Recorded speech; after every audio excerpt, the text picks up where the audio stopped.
Harley Quinn, a feminine icon or a naive idiot. Hey guys, sorry I'm late. Had to go number 2. Whatever the case, Harley Quinn is way more than this. Harley Quinn is a woman that anyone who's ever been in a manipulative relationship will be able to relate to.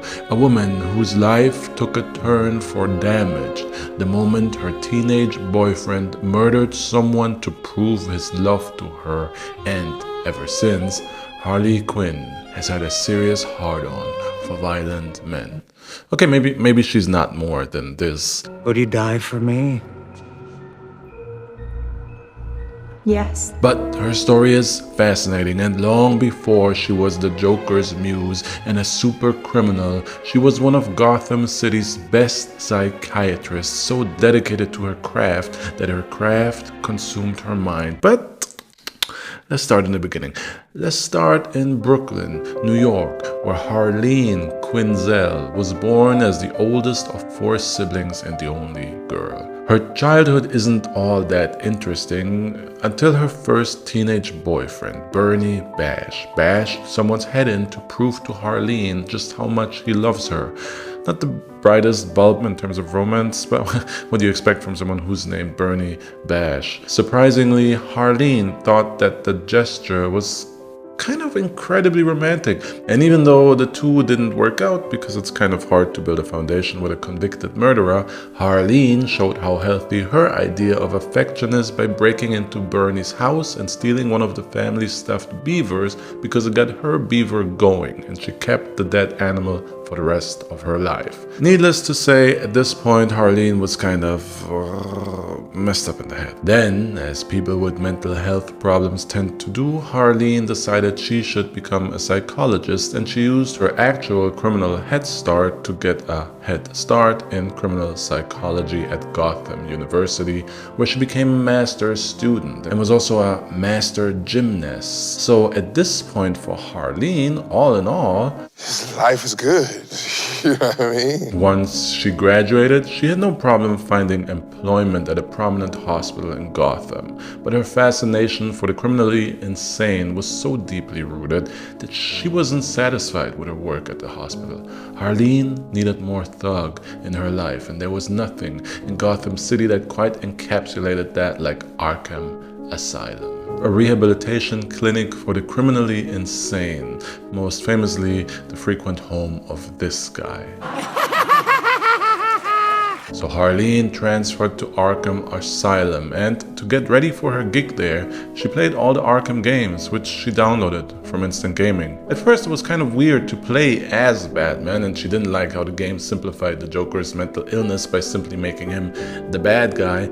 But Instant Gaming allowed her to download the entire Arkham trilogy, was it a quadrilogy at this point? I'm not sure, for so cheap that it wasn't really a big deal. In fact, Instant Gaming allows you to download any game for cheap, all legal too, no criminal insanity necessary. aka you won't be Harlan's type, but that's okay, because instead you can save money on Instant Gaming that you can spend on less damaged love interests. Think of it like downloading games on Steam or the PlayStation Store. It's exactly the same. Instant Gaming gives you the code and you download the game. The only difference is that it is a lot cheaper. You'll never pay full price again, but still get all the games, all official with all the content, which is why I roll with Instant Gaming all day. All done! All done! All done! I don't need it. I don't want it. What's up? And so should you, by clicking the link in my description and start saving money on all video games, like Harlan did. And once she felt she researched Arkham Asylum enough, she fully dedicated herself to her work as a psychiatrist at Arkham. Finally, Harlan was satisfied with her job. Finally, she had found her calling, and Finally! Harlan got so caught up in her job that she went criminally insane herself.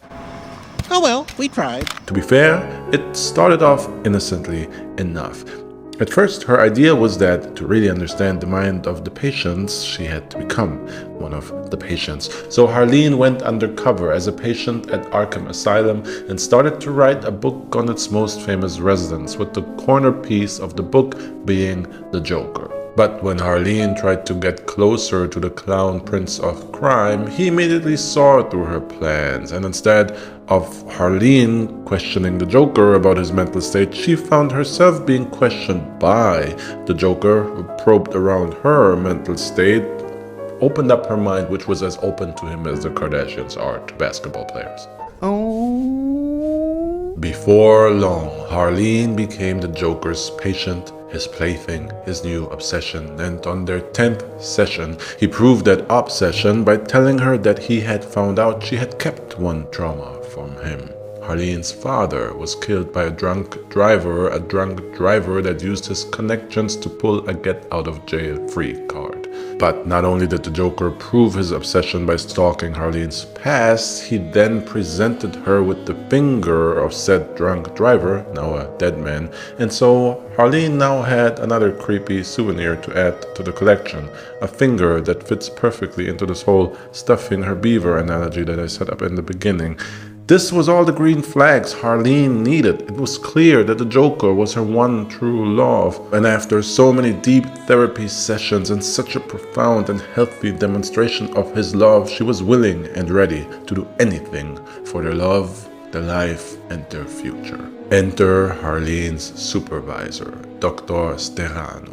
Remember that despite of how I just told you about the Joker manipulating her like the master criminal he is, Harleen was still a master psychiatrist. Her work was incredible. She was one of Gotham's brightest, and thus within the psychiatrist circles, she was also a source of jealousy. Dr. Sterano was one of those jealous people, and he had heard that Harleen was working on a book that covers Arkham's famous inmates, and because Dr. Sterano knew how people obsess over true crime stories, he knew the book was sure to be a hit, and because he took his role as Harleen's supervisor very seriously, he decided to steal her notes and publish the book in his name. Well, it turns out that in those notes, Harleen ended up writing less about her other patients and more about how the Joker made her stuffed beaver feel, and falling in love with a patient was obviously a big no-no at the asylum, and Dr. Sterano immediately snitched on Harleen, which caused her to be fired from her job, but also caused her to try and kill Dr. Sterano. Of course, Harleen wasn't the first crazy person around here to try and kill a doctor, so a guard quickly stepped in, but Harleen quickly stepped on the guard's throat, killed him, and then freed the Joker to get the hell out of Arkham. The Joker was impressed. He also was a big fan of healthy love confessions made in blood, and Harleen had just passed all of his green flag tests. So he promised her that he would make her as powerful as he is, and that today was actually her birthday, a day on which she will be reborn as the Joker's love. AKA, he took her to the chemical factory where the Joker fell into a bucket of acid that almost killed him, but instead left his skin white and his hair green and his mind crazy and turned him into the sociopath we know, and for her birthday present, the Joker pushed Harleen into the same bucket of acid. Boy, that escalated quickly. This wasn't the first time the Joker pushed people into the acid to make them more like him, but it was one of the few times that one of those people actually survived. So once he drained the container of its acid, he found Harleen. Changed. Seriously changed. Skin bleached white and all empathy parts of her brain bleached away to make her a legit 100% sociopath. Changed, but alive. And the Joker told Harleen that now, with her brain rearranged to no longer feel the need to fit in with society's flawed rules, she too could experience true freedom, the freedom that comes with the power to be willing and able to do whatever you want. She too was now reborn, and so the Joker renamed her Harley Quinn.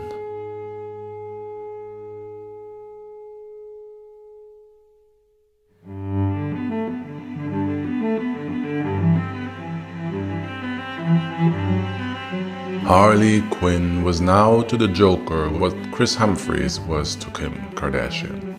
A publicity stunt. Yes, she killed for him to prove her love, over and over in fact, and yes, she saved his life, broke him out of prison, and did anything imaginable for her puddin', Mr. J, as she called him.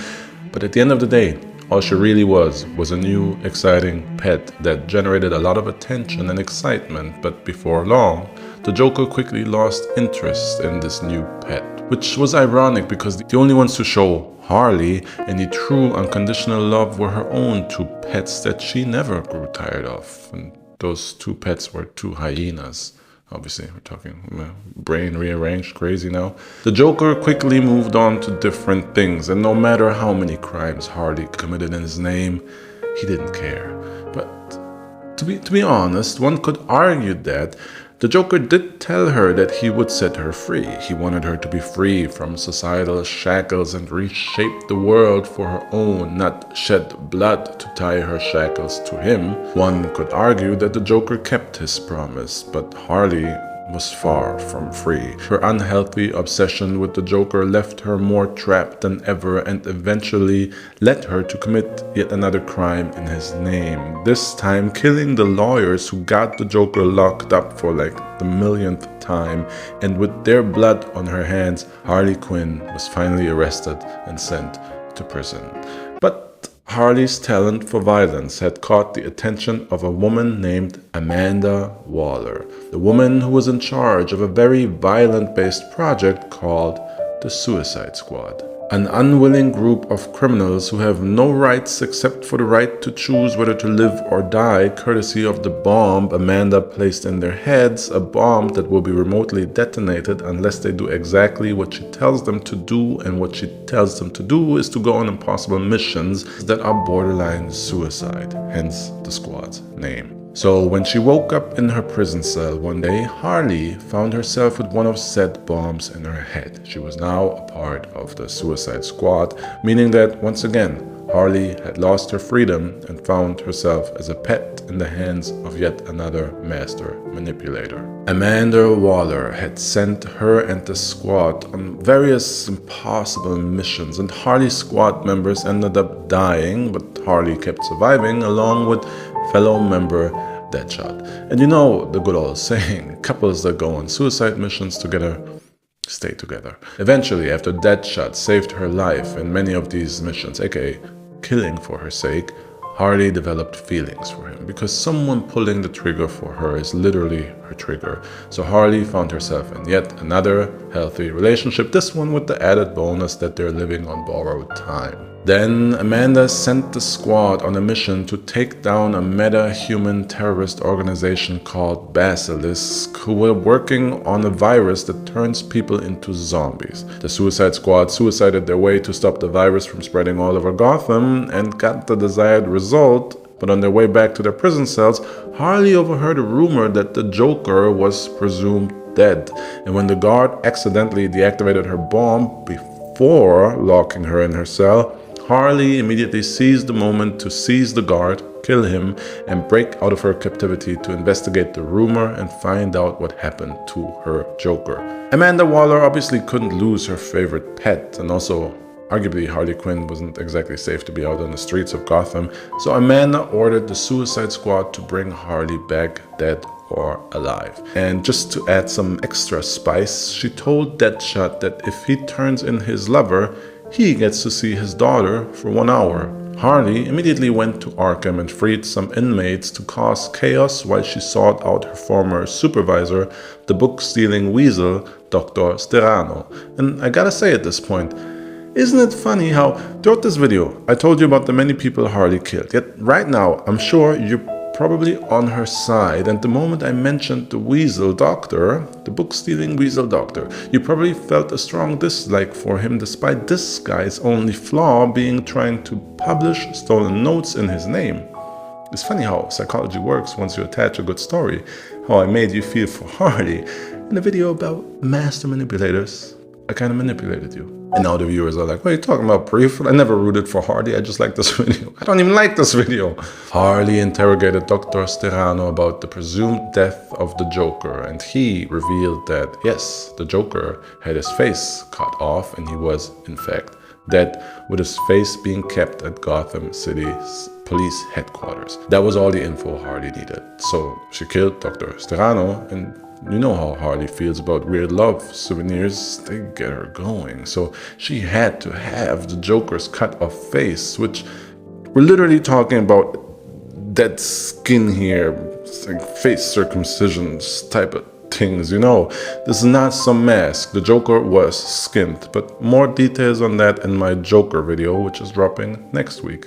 So subscribe so you don't miss that and ring the bell. Harley broke into the police headquarters to take the Joker's face, and the Suicide Squad broke into the police headquarters to take Harley. And because this is still a capable squad of supervillains, Deadshot eventually managed to corner Harley, but when he hesitated just a moment to detain her, Harley knocked him unconscious, and when Deadshot regained consciousness, he found himself all tied up in a dark room, unmasked, with the Joker's cut-off face sewn to his face. I'd say that I'm shocked, or that he was shocked, but the way Harley is, I wouldn't be surprised if this was a normal kink in their relationship. Harley was crying and talking to Deadshot as if he was the Joker, interrogating him on why he left her, and she was probing for answers that Deadshot obviously simply didn't have. But he played along and told her that they can rekindle their love if Harley proves her sincerity by killing Batman's family. And you know by now that proving your love with murder is the only way Harley knows, so that sounded like a great idea to her, and as she was delighted over the fact that she could get the Joker's love back, Deadshot shot her in the stomach and took her back in.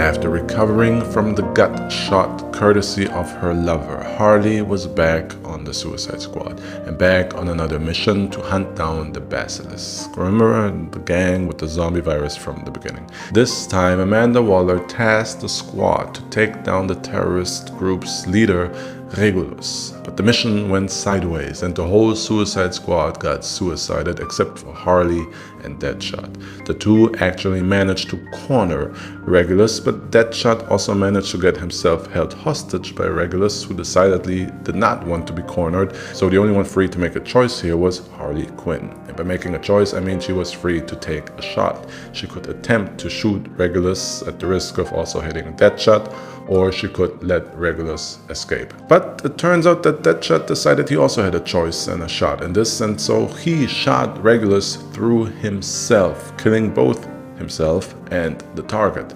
The Suicide Squad accomplished their mission by suicide, and yet again, somehow, in a weird way, someone proved his love for Harley by murder/suicide. So at Deadshot's funeral, Harley shed serious tears for her former lover when suddenly everybody at the funeral shed serious tears due to a sudden gas attack. The funeral was attacked and everybody collapsed due to what was not just gas, but actually Joker venom filling the room, because the Joker was back. He was back and he came for Harley, who of course was immune to the Joker venom she'd often been exposed to back in the day. And Harley was happy to see the Joker alive, but the Joker was heartbroken to see Harley mourn over another man. He couldn't believe this betrayal and claimed that Harley had been deceiving him all along, that her love was never real, and this despite everything the Joker had done for her, this despite the fact that he had come back for her. All of the manipulation triggers that the Joker had planted inside Harley were immediately activated, and so she was easy prey when he asked her to do him a favor to prove her love and gain his forgiveness. As a part of the final act of this plan, he had gotten his face cut off. Don't forget that this version of the Joker has no face. He needed Harley to lure Batman into a trap, because that's what all this was about. But more details on the Joker's plan in my Joker video next week, because it's his plan, not Harley's.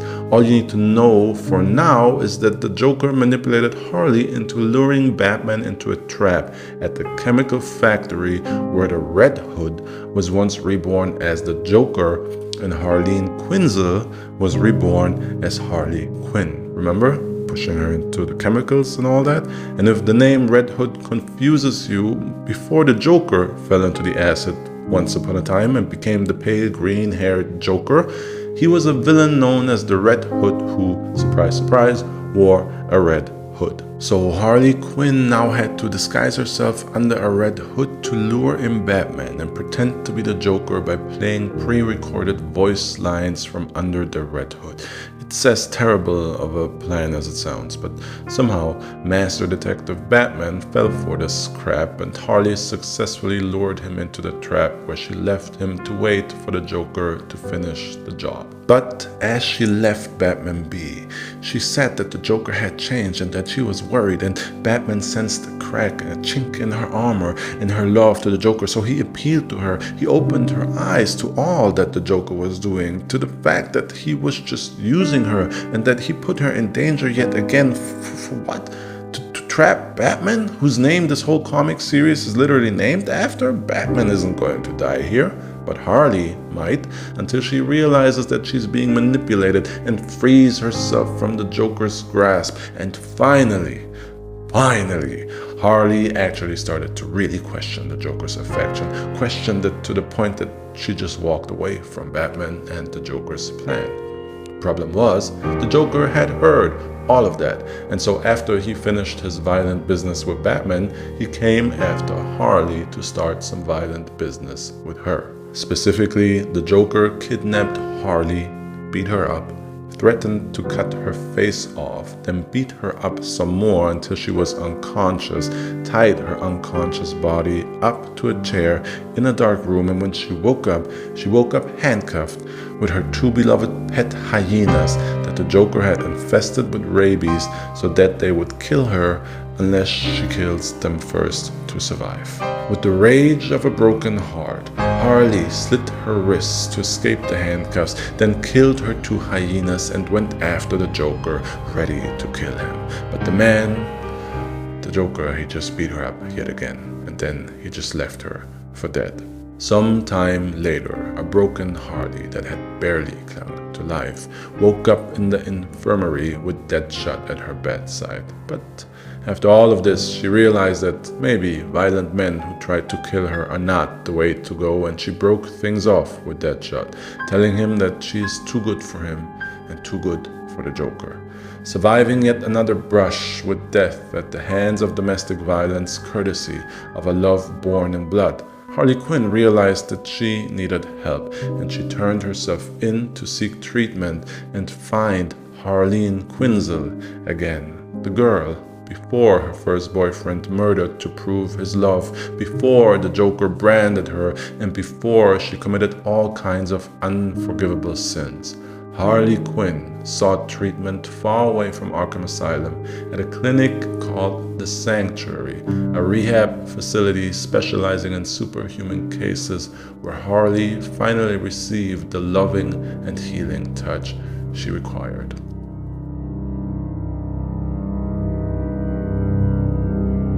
And wouldn't that just be the perfect ending? Yes, it would be. That's the whole character arc right there. Not really a happy ending because Harley doesn't deserve one after everything that she did, but a psychiatrist turned psycho, ending up in a clinic to seek treatment and become a healthy member of society that maybe makes up for some of the damage she caused. That sounds like good writing to me, but of course this is comic books.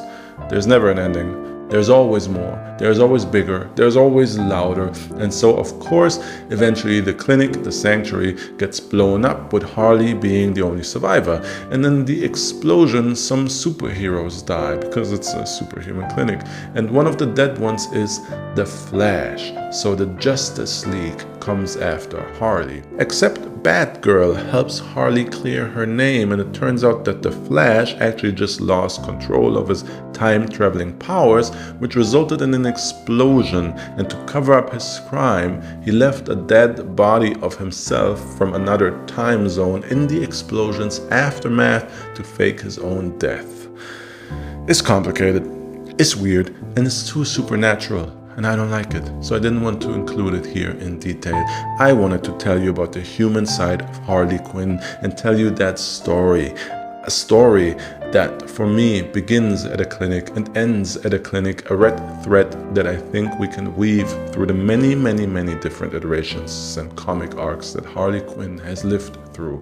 A red thread that reveals the truth behind Harley Quinn, a woman formerly known as Harlan Quintal.